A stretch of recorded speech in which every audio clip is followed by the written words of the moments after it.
Thank you, High Commissioner, for those kind words of undeserved compliments.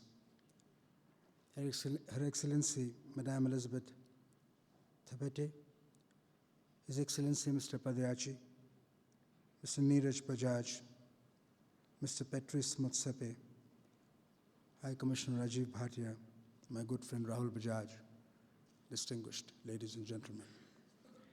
It is indeed a matter of great honor and pleasure to be here in your midst today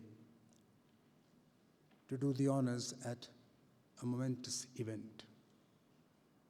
An event that would define the relationship between India and South Africa in the future. An event that will bring in focus a shared past and a common future between the two countries. And an event that celebrates the Renaissance in India and Africa. It is one of the great challenges for any speaker of any consequence to have to summarize historic moments within the rigor of a time frame. But since we are getting delayed in any case, I will seek your indulgence for speaking a few minutes more than I had originally planned. I do not intend to take too much of your time by repeating what we all know, but yet some of the facts will need to be reiterated, if only to underscore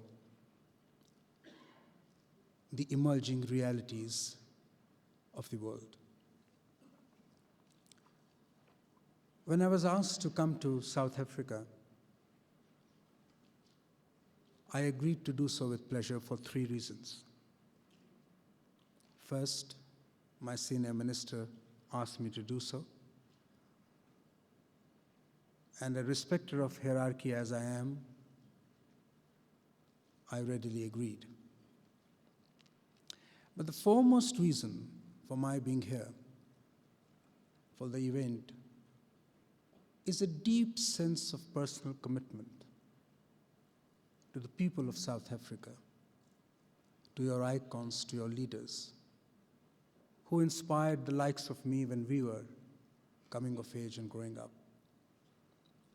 The generation of my father, who was himself a freedom fighter in India, was inspired by the great men of our times, Mahatma Gandhi, Jawaharlal Nehru, and others. But when I was growing up, our inspiration were the likes of Nelson Mandela, Desmond Tutu, Oliver Tambo, and so forth.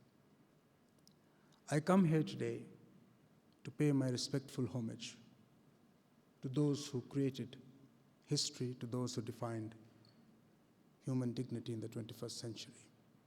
It is therefore, for me, more of a pilgrimage to the land of heroes, to the land of those who will continue to inspire succeeding generations. I do believe that a new India and a new Africa have been born. I do believe that in this century, the honors will belong to the countries like India and South Africa. When I was studying history at St. Stephen's College, we were often confronted with difficult choices while choosing amongst different interpretations of history. Often we would be misled, often we would be confused. Till at one point of time we were fated to and introduced to the empiricist theory of history.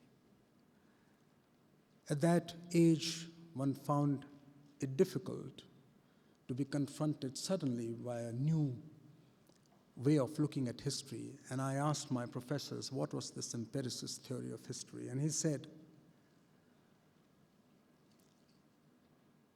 the empiricist theory of history is an easy way out. state the facts, and leave the interpretation to the judgment of the reader. You will not be confused and you will not be misled. And that's precisely what I intend to do now. I would only like to state a few facts about India, where we are going, and notice the story that those facts pronounce.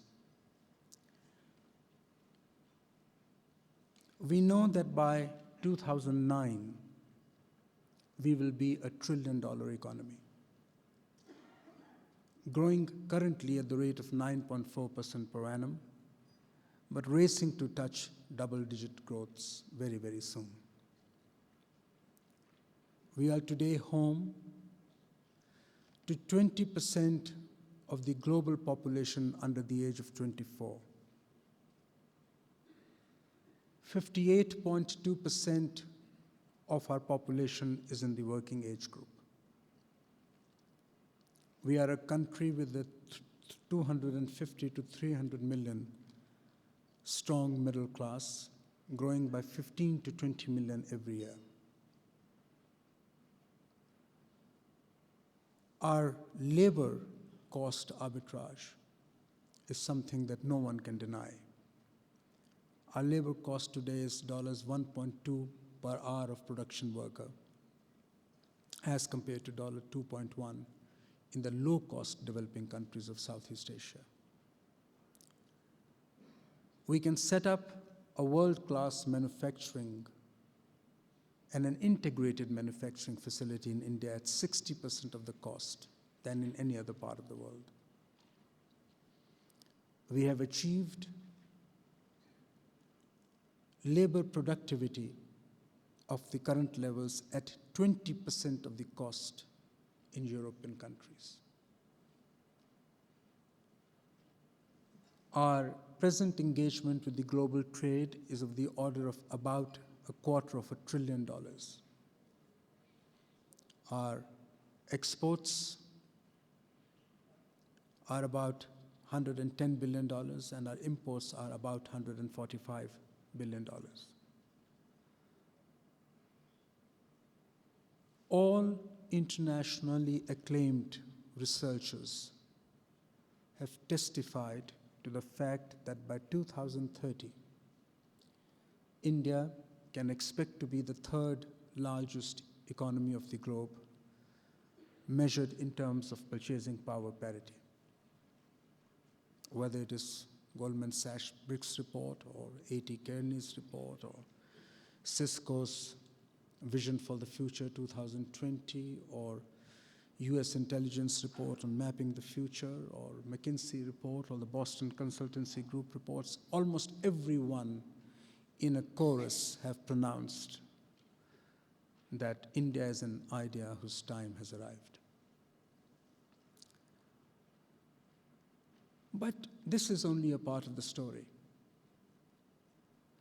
That we have been able to do so consistent with our irrevocable commitment to human dignity, freedom, democracy, and the rule of law is what makes India a unique experiment in inclusivist growth. And ladies and gentlemen, if I, as an Indian, were to salute anything in my country today, it would be this. It's an achievement of the most colossal proportion, which I'm glad the world has now begun to recognize. When Dr. Manmohan Singh, our Prime Minister today, gave to India the mantra of economic reforms with a human face in 1991, it took a couple of years for World Bank and IMF to endorse that that was actually the case and was doable. And it is this program of inclusivist growth that we would like to share with South Africa, who, in the current stage of its history, is evolving into a democratic polity that, consistent with its past, remains irrevocably commitment to human dignity, social justice, and inclusivist growth.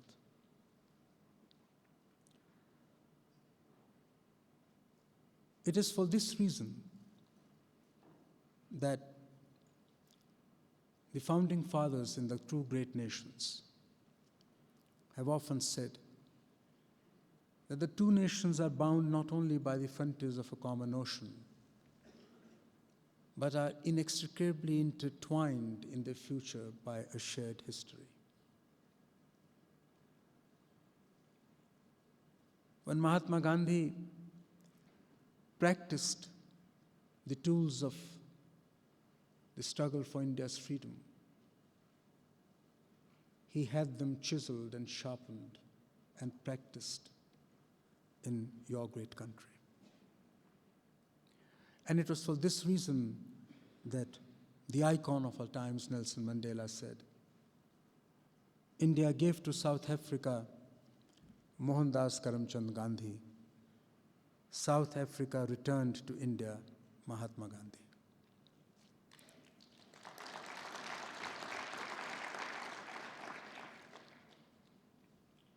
Nations are defined not only by standards of living of its people, but as historian Kumaraswamy said, nations are defined by standards of life, by the values that define a people. When we talk of unity in diversity, I believe we are echoing what Africa and South Africa have set out to achieve.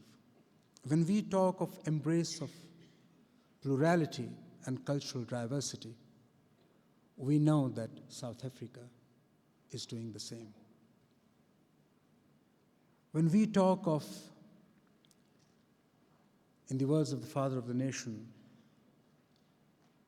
the objective of wiping every hair from every eye as the ultimate aim of a responsive government, we know that your founding fathers have spoken the same language.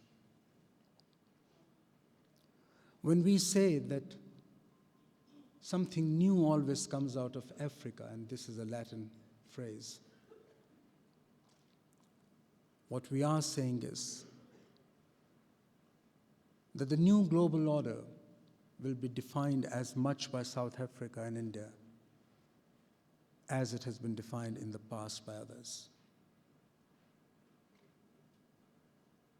And ladies and gentlemen, we also know, as the African proverb goes,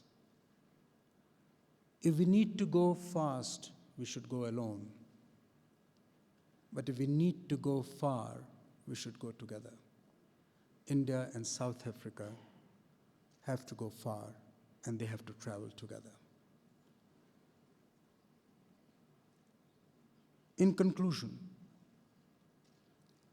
I would only invoke what Hegel said many, many years ago. India and South Africa stand at the gates of an important epoch, at a time of great fervent. It is a time when the spirit leaps forward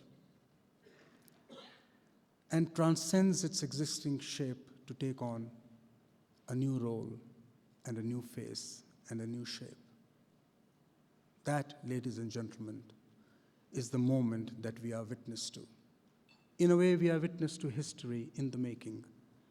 I'm indeed delighted to have, by coming here today, become a part of that history. Thank you very much.